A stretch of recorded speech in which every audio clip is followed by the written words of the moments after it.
வணக்கம். ஆகாஷவாணி.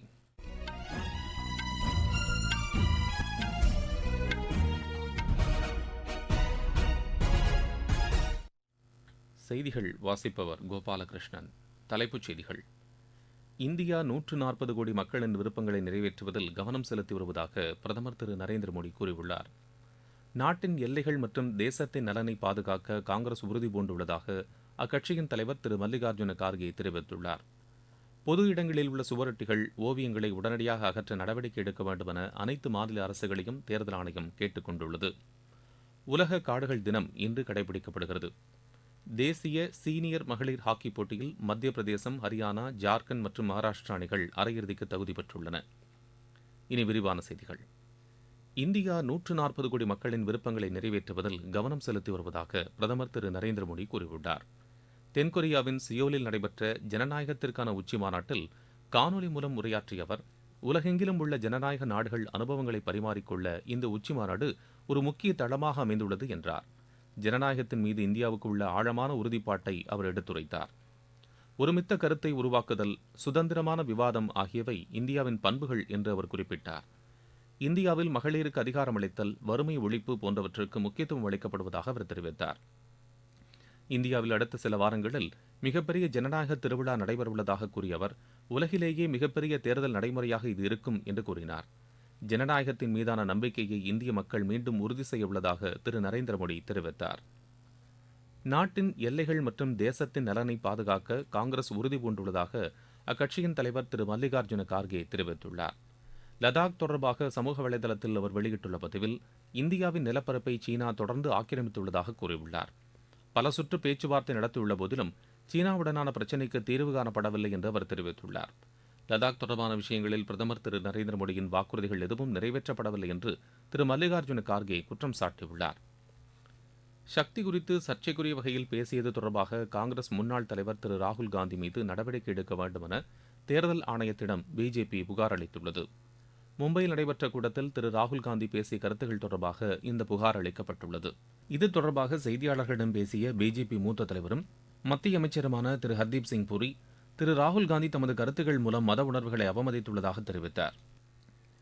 பெங்களூரு ராமேஸ்வரம் கஃபேவில் நிகழ்ந்த குண்டுவெடிப்பு குறித்து சர்ச்சைக்குரிய வகையில் பேசிய பிஜேபி பிரமுகரும் மத்திய இணையமைச்சருமான திருமதி ஷோபா கரந்தலாஜே மீது திமுக அளித்த புகார் குறித்து உரிய நடவடிக்கை எடுக்குமாறு கர்நாடக தலைமை தேர்தல் அதிகாரிக்கு தேர்தல் ஆணையம் உத்தரவிட்டுள்ளது.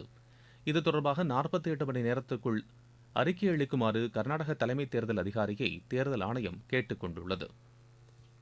ஹரியானாவில் மக்களவைத் தேர்தலை சுதந்திரமாகவும் நியாயமாகவும் அமைதியாகவும் நடத்த அனைத்து ஏற்பாடுகளும் செய்யப்பட்டுள்ளதாக அம்மாநில காவல்துறை தலைவர் திரு சத்ரஜித் கபூர் கூறியுள்ளார்.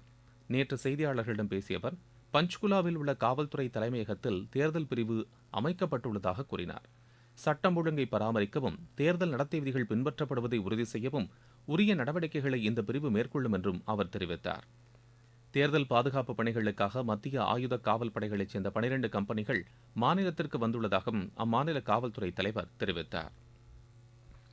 நாகாலாந்தில் தேர்தல் வாக்குப்பதிவுக்காக 2342 வாக்குச்சாவடி மையங்கள் அமைக்கப்பட்டுள்ளதாக அம்மாநில தலைமை தேர்தல் அதிகாரி திரு வியாசன் கூறியுள்ளார். கோஹிமாவில் செய்தியாளர்களிடம் பேசிய அவர், இதில் 750 வாக்குச்சாவடிகள் பதற்றமானவை என கண்டறியப்பட்டுள்ளதாக தெரிவித்தார். மாநிலத்தில் 16,000 பேர் பாதுகாப்பு பணியில் ஈடுபடுத்தப்படுவார்கள் என்றும் அவர் கூறினார். தேர்தல் பாதுகாப்பு பணிக்காக மத்திய ஆயுத காவல் படையின் 5 கம்பெனிகள் ஏற்கனவே மாநிலத்திற்கு வந்துள்ளதாகவும் திரு வியாசன் தெரிவித்தார். நீங்கள் கேட்டுக்கொண்டிருப்பது ஆகாஷவாணியின் செய்தி அறிக்கை.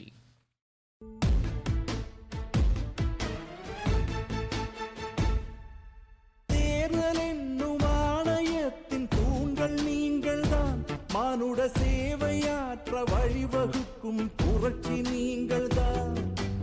அரசு என்னும் எந்திரத்தின் இதயம் நீங்கள்தான். நிறுவும் ஆட்சி என்னும் கிழக்கில் தோன்றும் உதயம் நீங்கள்தான்.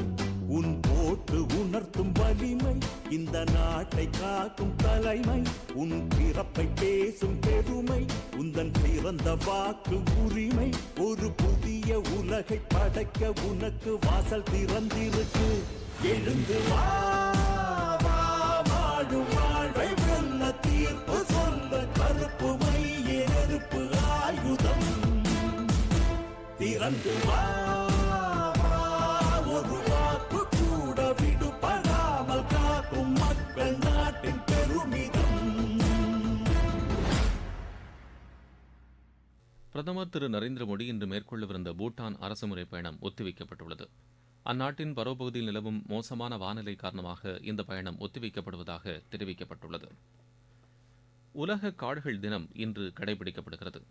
காடுகளை பாதுகாப்பது தொடர்பான பல்வேறு நிகழ்ச்சிகள் இன்று நடைபெறுகின்றன. சுற்றுச்சூழல் பாதுகாப்புக்கு காடுகளை பாதுகாப்பதும் மரங்கள் வளர்ப்பதும் அவசியமாகும். இதன் முக்கியத்துவத்தை வலியுறுத்தும் நோக்கில் ஒவ்வொரு ஆண்டும் மார்ச் 21ஆம் தேதியை உலக காடுகள் தினமாக ஐநா அறிவித்துள்ளது. 2013ஆம் ஆண்டு முதல் இந்த தினம் கடைபிடிக்கப்பட்டு வருகிறது. தேர்தல் நடத்தை விதிகளை மீறி பொது இடங்களில் உள்ள சுவரொட்டிகள், ஓவியங்களை உடனடியாக அகற்ற நடவடிக்கை எடுக்க வேண்டும் என அனைத்து மாநிலங்கள் மற்றும் யூனியன் பிரதேச அரசுகளை தேர்தல் ஆணையம் கேட்டுக் கொண்டுள்ளது. இது தொடர்பாக அனைத்து மாநில தலைமைச் செயலாளர்கள் மற்றும் தலைமை தேர்தல் அதிகாரிகளுக்கு தேர்தல் ஆணையம் அனுப்பியுள்ள கடிதத்தில் பல இடங்களில் அனுமதியில்லாத சுவரொட்டிகள், ஓவியங்கள் அகற்றப்படாமல் உள்ளதாக புகார்கள் வந்துள்ளதாக தெரிவித்துள்ளது.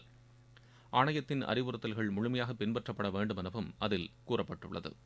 எனவே அனுமதியில்லாத அரசியல் விளம்பரங்களை உடனடியாக அகற்ற மாநில அரசுகள் நடவடிக்கை எடுக்க வேண்டும் என்றும் இது தொடர்பான அறிக்கையை இன்று மாலை 5 மணிக்குள் சமர்ப்பிக்க வேண்டும் என்றும் தேர்தல் ஆணையம் கேட்டுக் கொண்டுள்ளது. மக்களவைத் தேர்தலில் 100% வாக்குப்பதிவை உறுதி செய்யும் வகையில் விழிப்புணர்வு நிகழ்ச்சிகள் நாடு முழுவதும் மேற்கொள்ளப்பட்டு வருகின்றன. தமிழகத்தில் கள்ளக்குறிச்சி மாவட்டத்தில் நடைபெற்ற விழிப்புணர்வு நிகழ்ச்சியில் பங்கேற்ற முதல் முறை வாக்காளர்களான அக்ஷயா மற்றும் இந்துமதி பணமோ பரிசுப் பொருட்களோ பெறாமல் அனைவரும் வாக்களிக்க வேண்டும் என்று தெரிவித்தனர். கிராமத்துல வளர்ந்தேன். கிராமத்துல வளரும்போது பேரண்ட்ஸ் ஓட்டு அளிப்பாங்க. ஓட்டு அளிக்கக்குள்ள எனக்கும் நமக்கு எப்போ 18 வயசு ஆகும், நாம எப்போ ஓட்டு அளிப்போம் அப்படின்ற ஒரு ஆர்வம் தூண்டுச்சு. இப்போ எனக்கு 18 வயசு ஆனோடனே எனக்கு ரொம்ப மகிழ்ச்சியா இருந்துச்சு. நாமளும் ஓட்டு அளிக்க போறோம், இந்த நாட்டுல நாமளும் ஒரு ஜனநாயகத்துல நாமளும் ஒரு ஆளா இருக்க போறோம் அப்படின்ற ஒரு ஆர்வம் எனக்குள்ள வந்துச்சு. காசோ பணமோ பொருளோ ஏதாவது கொடுத்தாங்க அப்படின்னா நான் வாங்காம எனக்கு 100% ஓட்டை நான் பதிக்கணும் அப்படின்றத நான் இந்த இடத்துல தெரிவிச்சுக்கிறேன். எனக்கு இப்பதான் 18 வயசு முடிஞ்சிருக்கு. முதல்ல ஓட்டு போட போறேன்றது ரொம்ப சந்தோஷமா இருக்கு. நான் என்னோட ஓட்டை தகுதியானவர்களுக்கு போடணும் அப்படின்ற ஆசைப்படுறேன். பணம் வாங்காம, யார்கிட்டயும் எந்த ஒரு பொருளையும் வாங்காம நான் 100% உண்மையா ஓட்டு போடணும் அப்படின்னு யோசிக்கிறேன். நம்மளை ஆட்சி செய்யறவங்க எப்படி நேர்மையானவங்களா அப்படின்னு பார்த்து நம்மளை தேர்ந்தெடுக்கிற ஒரு திறமை நம்ம கிட்ட தான் இருக்கு. ஸோ இளைஞர்கள் எல்லாரும் கண்டிப்பா ஓட்டு போட்டே ஆகணும். யாரும் ஓட்டு போடாம இருக்கக்கூடாது. நம் வாக்கு நம் உரிமை. பீகாரில் மார்ச் 15ஆம் தேதி நடைபெற்ற ஆசிரியர் பணிக்கான தேர்வு ரத்து செய்யப்படுவதாக அம்மாநில அரசு பணியாளர் தேர்வாணையம் அறிவித்துள்ளது. தேர்வுக்கு முன்னதாகவே வினாத்தாள்கள் வெளியானதாக தகவல் வெளியானதைத் தொடர்ந்து இந்த நடவடிக்கை எடுக்கப்பட்டுள்ளதாக தெரிவிக்கப்பட்டுள்ளது. மீண்டும் தேர்வு நடத்தப்படும் தேதிகள் பின்னர் அறிவிக்கப்படும் என்றும் பீகார் அரசு பணியாளர் தேர்வாணையம் கூறியுள்ளது. இதனிடையே இது தொடர்பாக பீகார் காவல்துறை 270 பேரை கைது செய்து விசாரணை நடத்தி வருகிறது. பாரிஸ் ஒலிம்பிக் போட்டிகளின் தொடக்க விழாவில் ரஷ்யா மற்றும் பெலாரஸ் வீரர்கள் பங்கேற்க அனுமதிக்கப்பட மாட்டார்கள் என்று சர்வதேச ஒலிம்பிக் கமிட்டி அறிவித்துள்ளது. இது தொடர்பாக பேசிய சர்வதேச ஒலிம்பிக் கமிட்டியின் இயக்குநர் ஜேம்ஸ் மெக்லியோட், அந்த நாடுகளிலிருந்து ஒலிம்பிக் போட்டிக்கு தேர்வான வீரர்கள் அந்த நாடுகளின் கொடி மற்றும் தேசிய கீதம் இல்லாமல் தனிப்பட்ட முறையில் சுயேட்சையாக அனுமதிக்கப்படுவார்கள் என்று தெரிவித்தார். விளையாட்டுச் செய்திகள். தேசிய சீனியர் மகளிர் ஹாக்கி போட்டியில் மத்திய பிரதேசம், ஹரியானா, ஜார்க்கண்ட் மற்றும் மகாராஷ்டிரா அணிகள் அரையிறுதிக்கு தகுதி பெற்றுள்ளன. புனேயில் நடைபெற்ற காலிறுதி ஆட்டத்தில் மத்திய பிரதேச அணி பெங்கால் அணியையும், ஹரியானா ஒடிசாவையும் வென்றன. இதேபோல் ஜார்க்கண்ட் மிசோரமையும், மகாராஷ்டிரா மணிப்பூரையும் வென்று அரையிறுதிக்கு முன்னேறின. அரையிறுதி ஆட்டங்கள் நாளையும், இறுதி ஆட்டம் நாளை மறுநாளும் நடைபெறுகின்றன. பிரைம் வாலிபால் போட்டியின் இறுதி ஆட்டத்தில் கோழிக்கோடு அணி சென்னை அணியை இன்று எதிர்கொள்கிறது. சென்னையில் மாலை மணி 6:30க்கு இப்போட்டி தொடங்குகிறது. உலகக்கோப்பை கால்பந்து தகுதிச்சுற்று ஆட்டத்தில் இந்தியா இன்று ஆப்கானிஸ்தானை எதிர்கொள்கிறது. சவுதி அரேபியாவின் அபா நகரில் இந்திய நேரப்படி நள்ளிரவு மணி 12:30க்கு இப்போட்டி தொடங்குகிறது. சுவிஸ் ஓபன் பேட்மிண்டன் போட்டியில் இந்தியாவின் கிரண் ஜார்ஜ், பிரியன்ஷு ரஜாவத், லக்ஷ்யா சென், PV சிந்து ஆகியோர் காலிறுதிக்கு முந்தைய சுற்றுக்கு முன்னேறியுள்ளனர். மீண்டும் தலைப்புச் செய்திகள். இந்தியா 140 கோடி மக்களின் விருப்பங்களை நிறைவேற்றுவதில் கவனம் செலுத்தி வருவதாக பிரதமர் திரு நரேந்திர மோடி கூறியுள்ளார். நாட்டின் எல்லைகள் மற்றும் தேசத்தின் நலனை பாதுகாக்க காங்கிரஸ் உறுதிபூண்டுள்ளதாக அக்கட்சியின் தலைவர் திரு மல்லிகார்ஜுன கார்கே தெரிவித்துள்ளார். பொது இடங்களில் உள்ள சுவரொட்டிகள், ஓவியங்களை உடனடியாக அகற்ற நடவடிக்கை எடுக்க வேண்டும் என அனைத்து மாநில அரசுகளையும் தேர்தல் ஆணையம் கேட்டுக் கொண்டுள்ளது. உலக காடுகள் தினம் இன்று கடைபிடிக்கப்படுகிறது. தேசிய சீனியர் மகளிர் ஹாக்கி போட்டியில் மத்திய பிரதேசம், ஹரியானா, ஜார்க்கண்ட் மற்றும் மகாராஷ்டிரா அணிகள் அரையிறுதிக்கு தகுதி பெற்றுள்ளன. இத்துடன் இந்த செய்தியறிக்கை நிறைவு பெறுகிறது.